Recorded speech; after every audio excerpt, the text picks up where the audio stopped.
Joined now by Republican delegate and strategist Ashley Bell. Thanks for being with me. Thank you for having me. Let's start with this. Do you think Trump needs to release his tax returns, and why?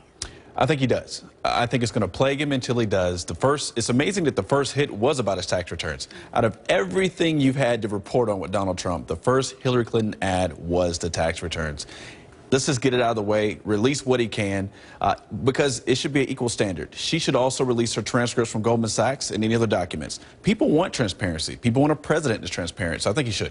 Well, and he's the only president in 40-plus years that hasn't. Why do you think he hasn't?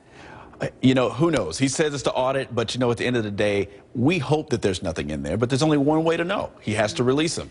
What about party unity? Do you think the meetings this week were effective? I think they were a good first start. People like me who supported Marco Rubio and other candidates, you know, it's going to take us a while to warm up to Donald Trump, to know that he supports our values. I'm glad he met with our speaker, because our speaker is going to help him understand a little more how government works. He can't just say things and dictate them. He has to meet with Congress, get their approval on many things, and collaborate. So hopefully this is the more collaborative Donald Trump we're seeing emerge. Well, it's interesting because you say it's a good start, but there are other Republicans that say, listen, there's no other choice, so you've got to get behind it. Why do you think that there are some Republicans that say this is just a start? What are the other options? Well, you can't just push a button and say unity now. It doesn't work that way. So you have to take the time to meet with folks, make them feel comfortable. Mitt Romney had to do it. John McCain had to do it. It's natural, but Donald Trump has a little bit more work to do. So he needs to start now, and luckily the Democrats are still having primary elections where their nominee is losing, so we have a little bit more extra time to get the party together. Do you think some of the small stories that have come out in the news lately, Donald Trump,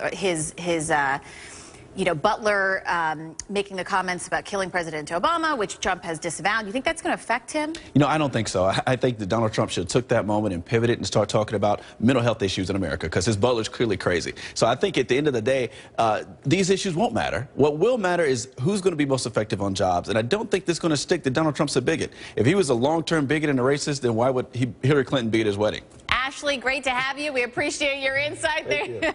Take care. All right.